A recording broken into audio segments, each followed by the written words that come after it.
Good evening, everybody. No one has to wait for the opening monologue to put some questions on the screen.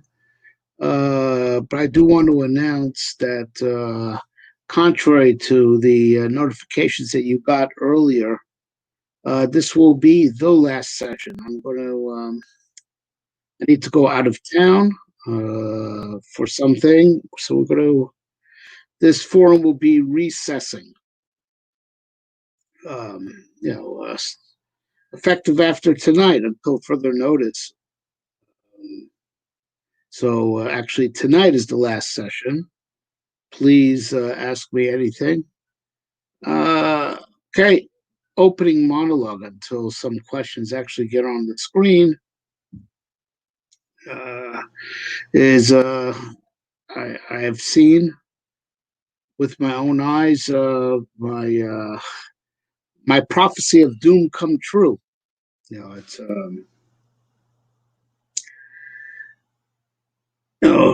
Chazal tell us, the Rambam brings the halacha in Hilchos Yisodei Torah that if a prophet or prophesizes a bad prophecy and it doesn't come true, it doesn't mean it's a false prophet, because HaKadosh Baruch Hu is merciful, and could be that he ripped up the decree, he rescinded the decree, like Yonah and Nineveh. Yonah was a real prophet; he was saying real things, and Hashem rescinded it. As opposed to if prophets prophesizes something good that will happen, and it doesn't happen, he's a fake prophet, because Hashem would never renege on a good prophecy, right? But that means also, on the other hand, is if someone prophesizes something negative and it does come true,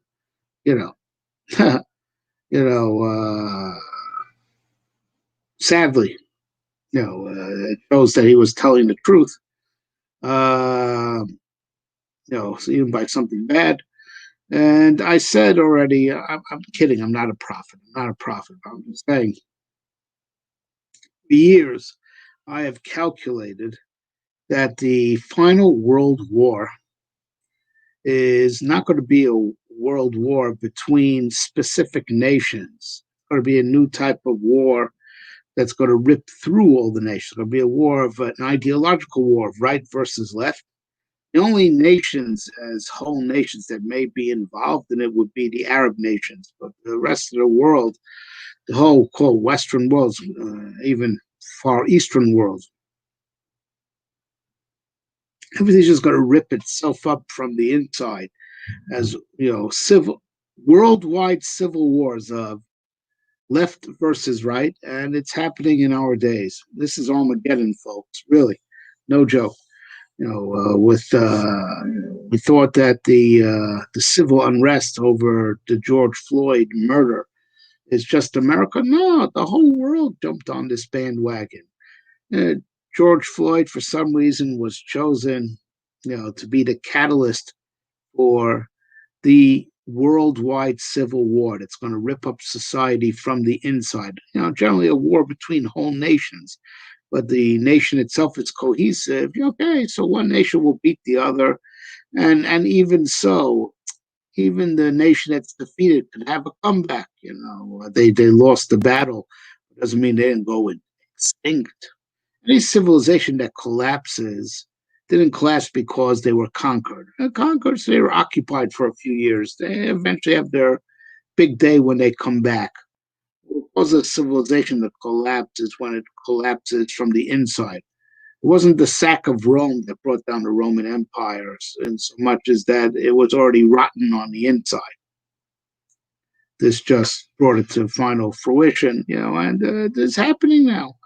We're talking about the serious collapse of world order in the preparation for the coming of Mashiach. We have to pray that all happens with mercy. And we, of course, have to do our part to quell and subdue that rebellion, because we have to fight for order. We can't ever support chaos, because we are betting on that after the chaos, a better order comes. That's not our job. Our job on earth is always to fight for law and order. So, of course, we have to support Donald Trump. We have to support the Republican Party. We have to support the rule of law.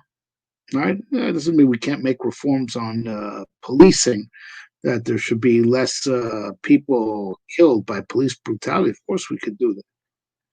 But that's not what they want to do. The left wants to defund the police, dismantle society, you know, use this, they're trying to ride this wave as an excuse to, they're taking down the monuments, to totally, bring down society as we know it. And it spread.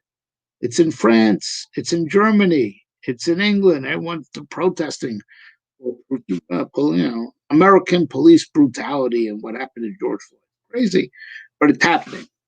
And Seattle, everyone's making fun of it, how a bunch of nuts, think they conquered 6 blocks of Seattle, and the leftist media is making light of it because, they don't want it to play into Donald Trump's hands. But it's sick, it's a terrible sign of things to come. And the liberals are letting it happen. The left wings let it happen. It's very frightening. It's very, very frightening. And I said already, weeks ago, if we don't do tshuva for COVID-19, which we said is the Hashem giving us a wake up call that he's going to collapse society. Well, because the COVID-19 forced us into the social distancing, which some are saying was a whole hoax. It was done in a way, so we undid society, we undid the economy, right? If that wasn't, national suicide enough, now we have the civil unrest, the civil war that's emerging. Society is collapsing, and it's very, very scary. And if we're making light of it, that's only worse. That shows that the decree has already been issued, because we find something interesting, that there's apathy. There was apathy around the time of the destruction of the Second Temple. People just didn't understand how the extent of the danger that they were in. There was apathy before the Holocaust. People just didn't understand the extent of the danger that they were in. Because once you've missed all the wake-up calls, Hashem says, you know what? Stay asleep. You don't deserve to wake up. I gave you wake-up calls. You rolled over, back to sleep. You rolled over, back to sleep. Have it your way. And Hashem, decrees that we stay asleep. He doesn't totally suspend free will, but he definitely, does not send any more messages, as it were. Send wake-up calls, they get ignored. So Hashem sends lullabies. You can overcome the lullaby, but it's hard. So if we're taking what's going on, making fun of it in a way that we're making light, that's not that serious.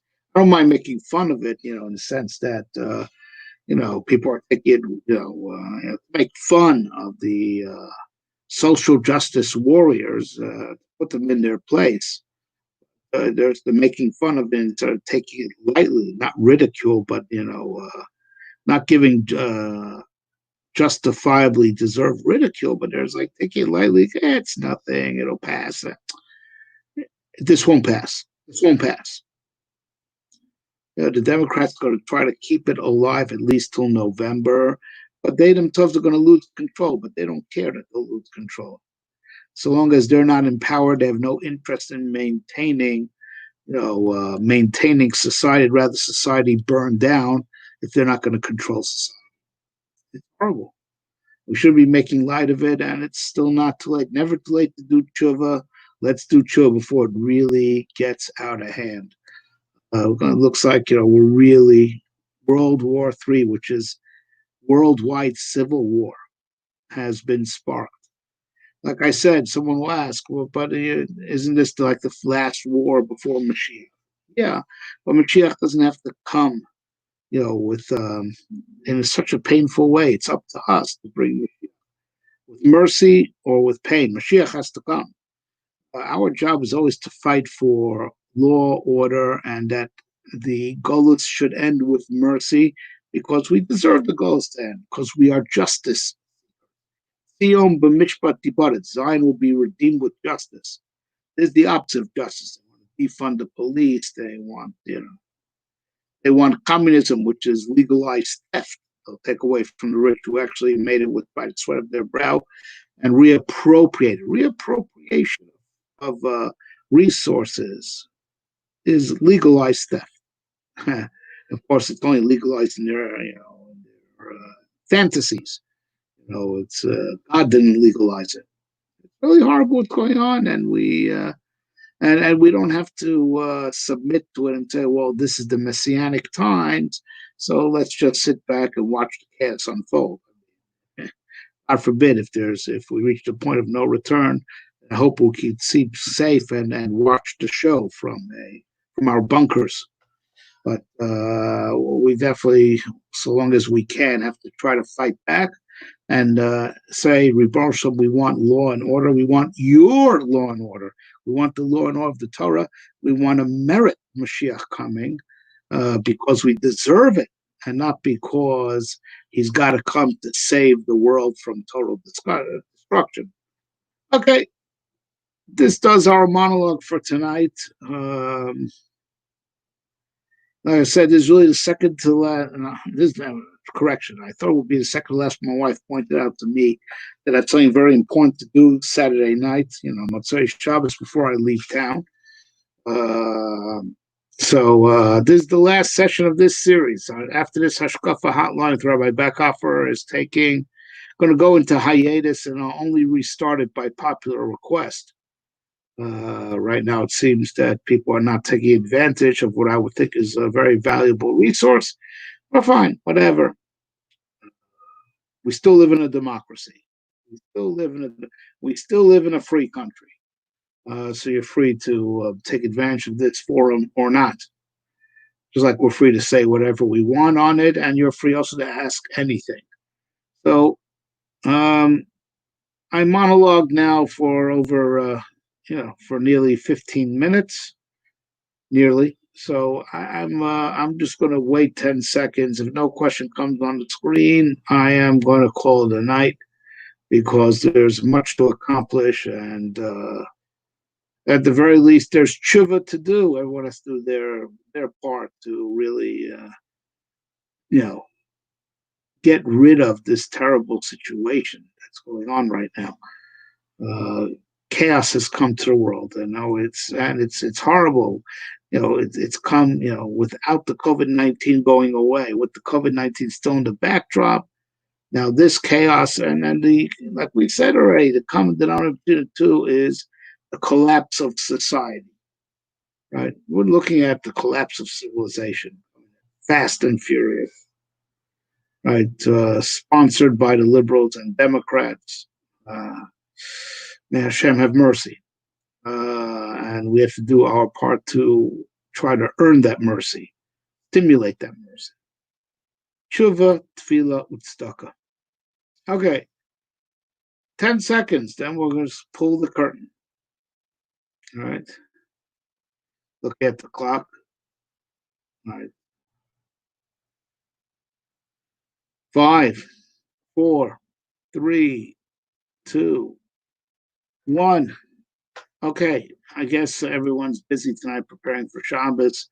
Like I said, contrary to the message that you got, if anyone's going to see this recording, you should know this will be the last session that we get together for. Not the second lesson previously announced, because I didn't realize I have a lot to do on the Motzei Shabbos before I go on my trip.